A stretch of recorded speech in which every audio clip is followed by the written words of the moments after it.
आज सुरक्षित शनिवार है, बैगलेस सैटरडे है और इस पे हमें आज पूरा अब बच्चों को जानकारी ये देना है कि जैसे कि विद्यालय आपदा प्रबंधन और उसका नियोजन और उसमें जो भी आपका संशोधन करना है इस बारे में। तो विद्यालय आपदा प्रबंधन में सबसे पहले यानी कि छात्रों और वहाँ के स्टाफ या कर्मचारी की सुरक्षा का ध्यान रखना, ये सुनिश्चित करना कि खतरे किस किस प्रकार के हो सकते हैं। जैसा कि मैडम रेशमा मैम ने बताया कि 2 प्रकार के आपका ये आपदाएं होती है, प्राकृतिक और मानव जनित।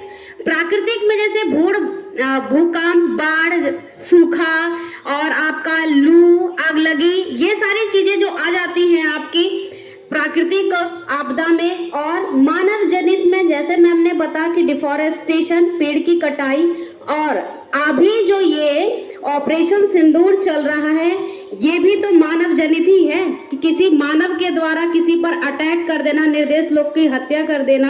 और इसके तहत में अब इसके तहत पे आकर के अब ये जो पूरा वॉर छिड़ गया है तो ये भी एक मानव के द्वारा ही किया जा रहा है।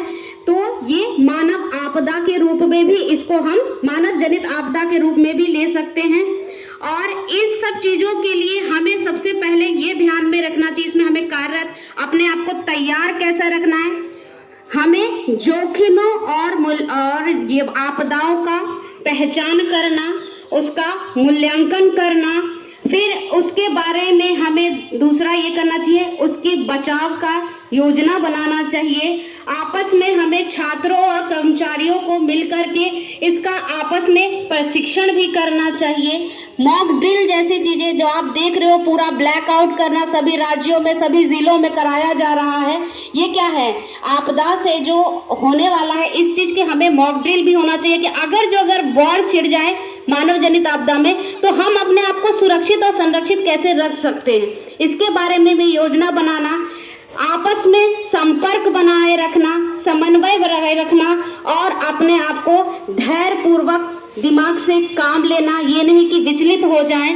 आपस में कोऑर्डिनेशन भी बना के रखना, किसी भी अफवाह पे ध्यान भी नहीं देना चाहिए कि जब तक कि आपको एक वैलिड न्यूज़ नहीं जगह से नहीं मिलती तब तक अफवाहों पर भी ध्यान ना दें। और इस चीज का ध्यान रखें, मॉक ड्रिल में जैसे कि आप लोग को बताया कि अभी पूरे भारत देश में हर एक जगह राज्य पे ब्लैकआउट, ये एक तरह का मॉक ड्रिल क्यों कराया जा रहा है, अगर ऐसा है तो अपने आप को हम लोग कैसे सुरक्षित रह सके।